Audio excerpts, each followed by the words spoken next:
Hello students, Michael Sanchez, violin teacher here. Hope you guys are having a good day. As promised, we're doing a violin technique class today, and the topic is going to be on vibrato. So a lot of you guys out there maybe have tried vibrato, maybe you guys have really struggled with it, maybe you guys don't even know what it is, so I'll be sort of covering all that today. So for those of you guys that don't know what vibrato is, it's basically the shaking of the hand to create a beautiful sound on the violin. Without vibrato, you can sort of just get like a sort of basic sound, and it's much better when you get that nice vibrato. So here's me playing with no vibrato. All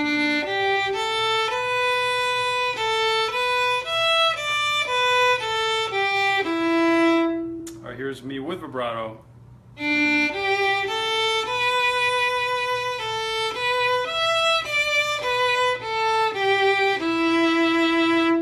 So it really adds a lot to your playing.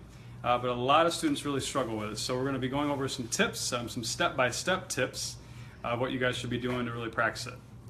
So first, before we sort of go into the steps, I want to just talk a little bit about just the process and sort of things that I've seen a lot of. A lot of students sort of think they can't learn vibrato because they're too old, or they sort of just can't do it because their hands are too brittle. Learning vibrato is all about techniques and fundamentals.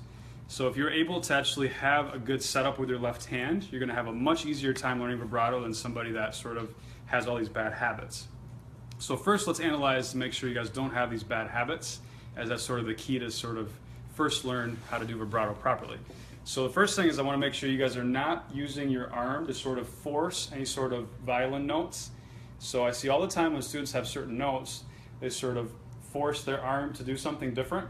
Like if they have sort of a big reach for the four, they might be sort of too low to start, so like they have to sort of reach with their arm, and it feels comfortable to do that, but unfortunately that really hinders vibrato, so we don't want to do that.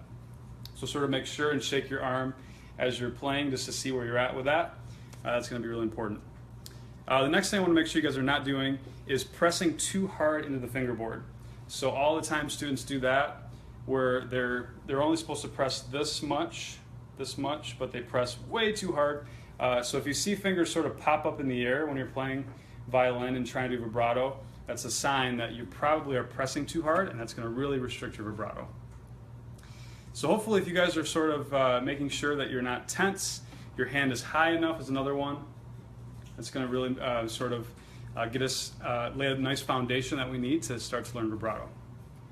By the way, if you guys post on this post, you're going to have a chance to win a beautiful dog rockin' rosin. So I've given away 2 of these this week, and hopefully you guys will post a comment for a chance to win. So just any comment, you could say how you're doing today, how you enjoy the violin, if you have any questions.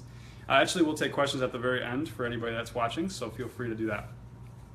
Okay, so let's assume that our arm is sort of relaxed, our hand is high enough. Let's assume that we're not pressing too hard.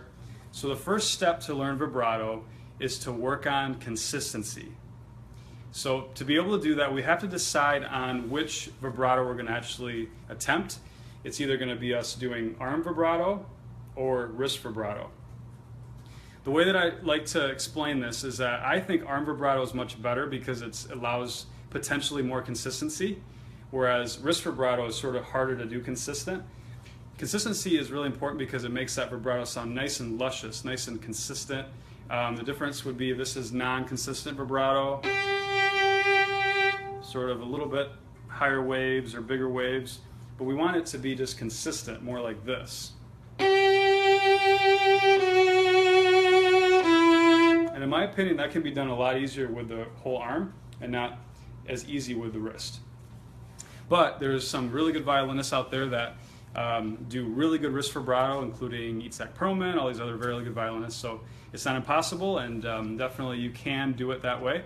But typically when students want to do wrist vibrato, they typically, what I've seen, is they're more people that sort of force things. They have sort of bad technique, bad habits. So if you're that type of person that's more like trying to do the wrist, just try to really pay attention to some of those things I mentioned at the beginning. All right, so let's assume that we want to learn forearm vibrato. I think that's the best way to learn vibrato. Okay, so we're not going to press too hard into the fingerboard. I want you guys to aim at the very, very edge of the finger right before the nail as far as putting your finger down. And I want to make sure that you guys are pressing down minimally. So to make sure that you guys are doing this properly, let's go ahead and just take a third finger on the A string. And I want you guys to pizzicato the note. And I want you guys to notice that ring sound. Okay? If you're getting more of a dead sound, then you're not quite pressing down hard enough, but most likely you are getting the ring sound. Okay, now what I want you guys to try to do is try to press less to where you're still getting that ring sound. Can you kind of lessen the pressure a little bit? You still get that? Okay. Once you're there, sort of keep the same pressure, keep the same hand position, okay? And then what I want you guys to do is focus on moving the hand, or actually, let me put it this way. I want you guys to look right here at your hand and bring the hand directly at you, not letting the hand open up at all as you're moving the hand back and forth. Because vibrato is based on a movement back and forth, and we're trying to create that right now. This is actually where it gets sort of challenging. Technically, guitar vibrato is this way, so people that play guitar totally are used to sort of grabbing the string, but vibrato is actually this way. So that's why I want you guys to focus on this part of the hand and bring the hand directly at you. And any sort of opening up is sort of a bad habit. That means you're probably pressing too hard, which we don't want to do. So we have the finger down on the A string. We're focusing on that part of the hand. And I want you guys to make sure you're not pressing, grabbing too hard with the thumb and the hands. The pinch between the thumb and the hand here should be very light. So light in where you could easily shift, easily move the hand and sort of feel that smoothness of the neck. So a lot of students sort of grab too tight where they couldn't move. And that's going to sort of set them up to have more struggle when they're doing this idea with vibrato. Okay, so one thing you guys could do if you're not sure if you're doing this right, go ahead and set your violin up, hold the violin with no hands. And I want you just to glide your hand back and forth so you can just really feel the neck of the instrument without any sort of restriction. Okay, are you guys able to do this? Okay, no restriction, right? Okay, so now try to find again that pressure that we found earlier, that minimal pressure. And we have that minimal sort of pinch, right? Minimal pinch, minimal pressure. Okay, make sure the elbow isn't forced. Okay, now again, I'm sort of coming back to it. Focus on the hand and bring the hand directly at you. Okay, I only want you going about this far. Okay, so we don't want to go too far, or we don't want to do this. This is a lot of students like to do this, like they already want to be able to do it. So we don't need to do that yet. We just want a nice rock, just sort of like a pendulum. Okay, so this is sort of how it should look. This is what I'm trying to get you guys to do.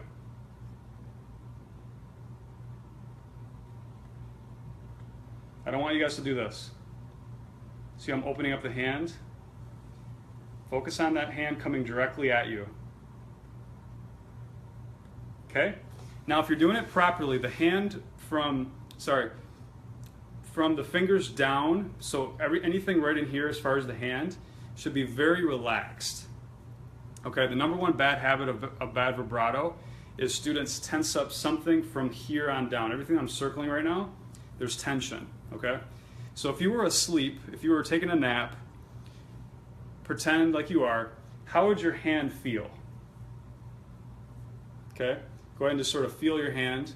Does it feel real relaxed and jiggly? There's no veins popping out, there's no hand hardness. So that's what we got to get rid of. So sort of feel how it feels with no violin in your hands, just sort of how the hand feels when it's most relaxed. And then I want you guys to get back into the position we found earlier and do the same thing and feel that hand. Do you feel that same relaxed state of your hand from the fingers down? If you don't, then there's some sort of tension going on. So you might be doing the arm thing we talked about, you might be over pressing, you might be pinching too tight. Okay, so one of these things are happening where if you feel that in your hand, that's what we're trying to avoid. And this is actually why you guys might be really struggling with your vibrato. Okay, so we have the pinch, we have the hand high, we have minimal pressure, our hand is relaxed, feels like jello, and we're trying to bring that hand directly at us. We're not opening up the hand. We're aiming at the very edge, right before the nail. Okay, assuming, let's say you guys are sort of at the point now where you're getting that motion, which to start, you're going to want to get this sort of motion.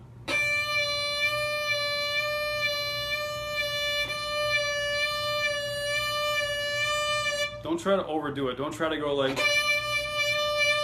you're trying to do all these things. That's one of the big bad habits of vibrato is students try to overdo it. They want to do it now. It's like the United States, people say that people that live in the US, they need it now, everything they overspend, like what they make.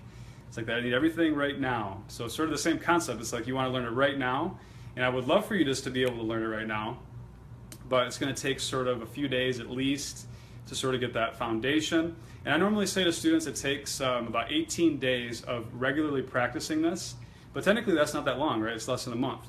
So if you were able to just do exactly what I'm showing you today for 18 days straight, just working on this motion, building that muscle memory, you're definitely going to get vibrato. I know you are. I've seen it every time. Okay, so I don't want you guys to overdo it. So everything I'm going to show you guys from here on out is only if you've been already practicing vibrato and you guys are already sort of getting it. If you were just new to it, I wouldn't go any farther than what I just showed you. I would just practice that motion as much as possible. Sometimes it's hard for students to do the bow and what I just showed you if they sort of have bad coordination. So if you have trouble patting your head and rubbing your stomach at the same time, then you're probably going to have trouble with everything I showed you plus the bow. So if that's the case, then you're just going to want to sort of work on it with just the left hand to start, just to get the motion. Don't overcomplicate it by bringing the bow right away, because that could easily make things more challenging. You might be grabbing the bow harder as you're sort of trying to do this, which you don't want to do. The hand should be relaxed as ever. There's no change in the right hand regarding what you do in the right hand, right? Good. All right, so from this point forward, we're going to be doing a little bit more intermediate advanced concepts. And by the way, if you guys post on this post, you have a chance to win this dog rockin' rosin. So I've been giving just free stuff away for people that attend my classes. Tomorrow we're doing a class, by the way, tomorrow morning at 10 a.m. Eastern. So I hope to see you guys there and hope you guys enjoy the rest of this class. By the way, at the end, I'll be picking the winner. Okay, so more advanced concepts. So the biggest thing is that once you get that gist of that nice, consistent motion, try to focus on that last wave. So many students go too fast, sort of learning the wave, and then the very last part of it, they sort of just, how do you call it? They don't do the last wave. So this would be incorrect.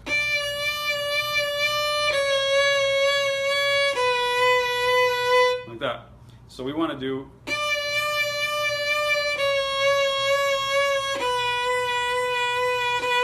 so throughout everything I'm showing you, same concepts as I showed you just earlier. The hand is very relaxed. I'm minimal pressure. I'm at the very edge of the finger right before the nail. I'm not pinching too hard. I don't have any arm tension, so nothing has changed here. It just might sound like it's changing because I'm going faster. But once we get in this position where I'm trying to show you guys, you're going to be able to go fast because there's nothing restricting you. If that makes sense. Okay, so work on that wave. I like to do 8 per bow. 4 per bow is fine. This would be 4 per bow.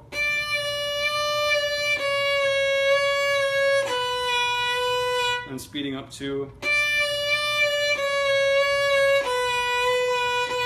Okay. 8.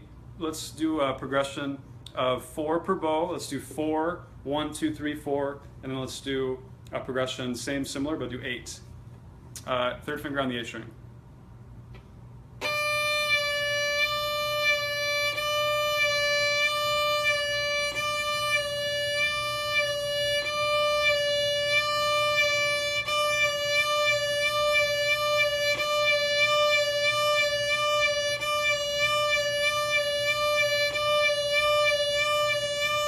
Like that.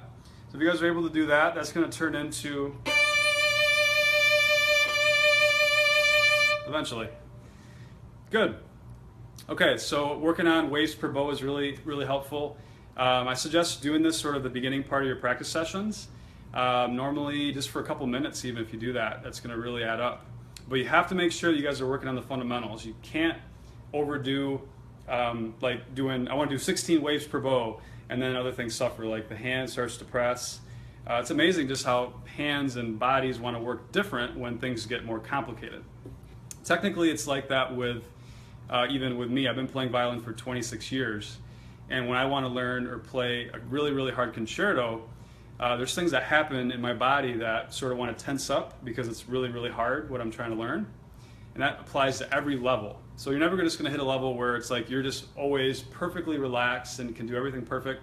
If you are, then you're sort of not pushing yourself.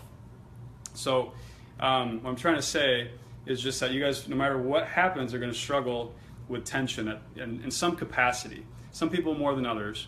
But, you know, like for example, if I try to do, you know, really, really hard pass, this is, I don't know, this used to be harder for me to do, like ricochet.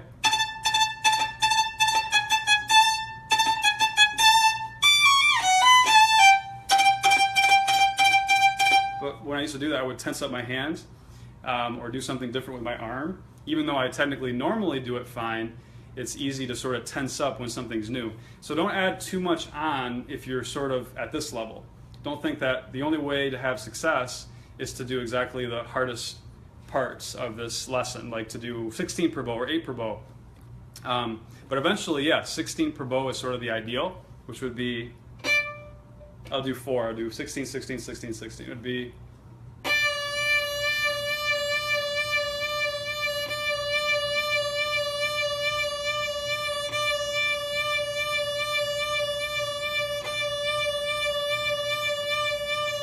like that. And then it's just a matter of going faster with your bow, so it would be, that was actually 32, so it would be,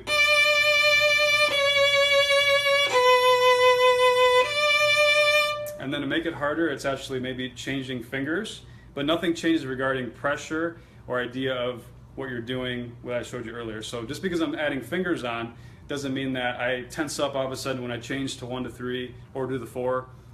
If I do that, that's actually when I'm going to get a bad vibrato.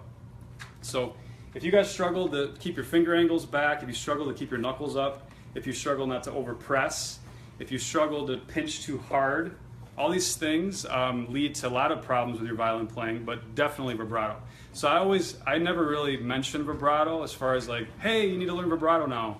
Like normally students bring it up, and most of the time I hope that it's at the point where they have their fundamentals down really tight. Because yeah, I mean, if you struggle with, for example, keeping your finger angles back, then just, you know, if you're here, for example, instead of here, this is wrong, this is incorrect.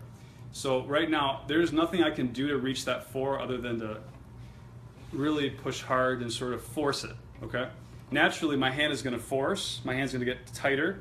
Naturally, my hand's going to become more vein-like, more harder to actually be flexible. So naturally, I mean, just with that one fundamental of you guys not keeping finger angles back is going to lead to not as ideal vibrato.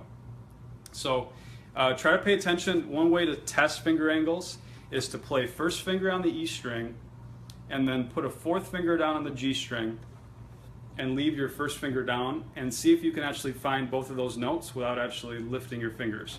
So first finger on E string, 4th finger on G. I'm not moving my hand. It should be a little sharp. So be. So can you do that? So to be able to do that, it should look like this: 4th finger and first finger. You got to get those knuckles up. So if you're not able to do what I just showed you, most likely you're going to struggle with vibrato because there's going to be some combination of notes that comes up that's going to be a challenge, and you're not going to have that sort of flexibility in your hand. So finger angles is huge when it comes to vibrato. But technically, if you have all these things set up, if you have your vibrato set up with your finger angles back, your knuckles up, lack of pressure, lack of pinch, no arm tension, no hand tension as you're bowing, then you can potentially really grow fast learning vibrato. I would say within 18 days. Eventually you can do scales with it, so even do 4th finger vibrato.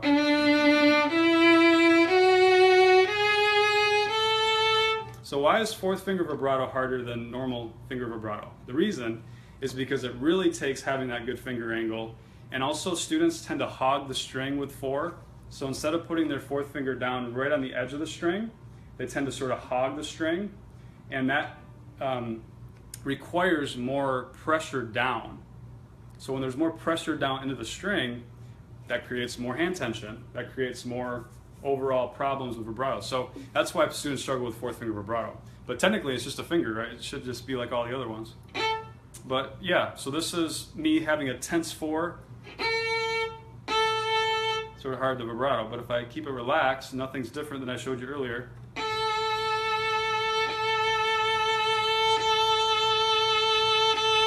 But yeah, if you aim at the very, very edge of the finger right before the nail, that also helps. If you already have a decent vibrato but you want to improve it, that's a way to really get it to the next level. So when you place, because a lot of times students just really force that 4, but if you just aim on the very edge and get that intonation, so that would be more. And a lot of times students really struggle to do vibrato up on the higher register, so you know, up in 7th position and up. The reason for that is exactly everything I showed you. Students tend to sort of grab harder. They tend to not really focus on the edge of the fingers. They press too hard, and that makes it harder to get that really high vibrato. So instead of getting, so this would be sort of a tense vibrato. It's much better when you aim on the very edge of the finger and have the relaxed hand.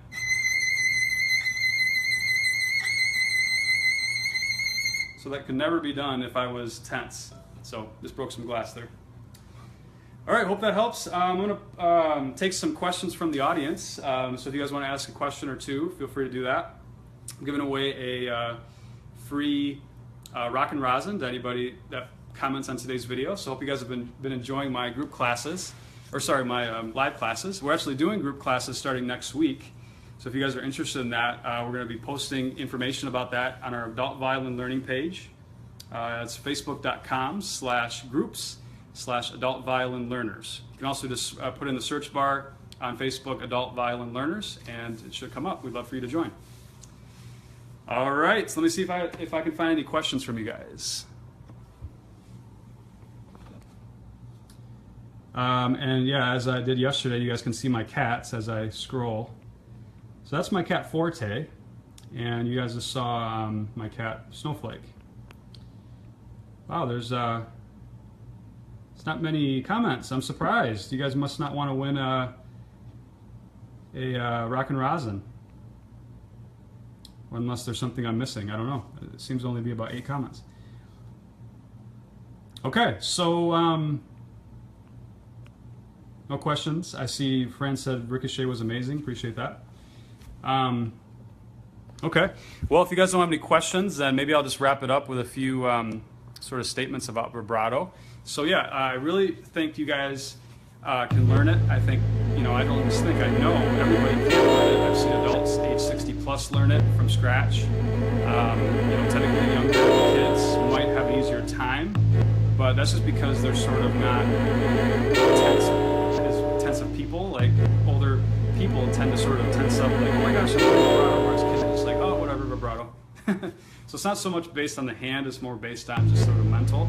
So try to understand that a lot of this is based on mental, and then also just getting into a routine. So if you guys, you know, just sort of practice vibrato randomly here, and then a month later you do it randomly here, you're not going to really grasp it as much as if you do just a little bit of practice every day or every other day, just doing the concepts, trying to just get that hand as relaxed as possible, trying to do everything at once. It's sort of similar to juggling, right? So when you learn to juggle, I don't know how to juggle, but it's the concept. You know, you start with 2, right? You can probably easily just throw 2 balls, no problem. Then you add 1 more, and that can be a little bit challenging, but you sort of get that, and then you add another one. So that's sort of what you're doing potentially. If you're new to vibrato, you have to sort of learn one thing at a time. You have to learn, you know, pressing down lightly is going to be probably challenging. Not pinching, not having the hand high enough, that's huge. So just sort of work on one thing at a time, and eventually you guys will really, I think, grasp it. Great. All right. Well, let's pick a winner of the contest. So let's see. You guys are going to have a chance to win. Many of you here. So let's see. The winner of the rock and rosin is, random pick here, Cess Winstead. Congratulations, Cess. You just won. So you can email me at michael@superiorviolins.com. Would love to send you the rockin' rosin. And for any guys that are interested in continuing to learn the violin, I will be posting a class tomorrow morning at 10 a.m. So if you have any questions about the violin, feel free to post right here on Facebook. And also we'll be posting this class on YouTube later on. So hope you guys have a great day. And if you have any questions, you want to reach me directly, you can email me at michael@superiorviolins.com. Our websites, just to let you guys know, violintutorpro.com is our learning to play violin website. We have a lot of teachers that go on there and help out with our forums, which have tons and tons of material in it. And then our Superior Violins website is a site that has instruments, bows, accessories, all things I recommend. I do all the setups. Well, we have two shops. We have a shop in Grand Rapids, Michigan, and then we have a shop in California. So we do personal setups and make sure we ship out really good quality instruments. So if you guys are in need of a violin or an upgrade and you want to try something out, feel free to email me, michael@superiorviolins.com. Hope you guys have a great day. Thanks for watching. Hope you guys improve your vibrato from this class, and we'll see you hopefully tomorrow. Have a good night.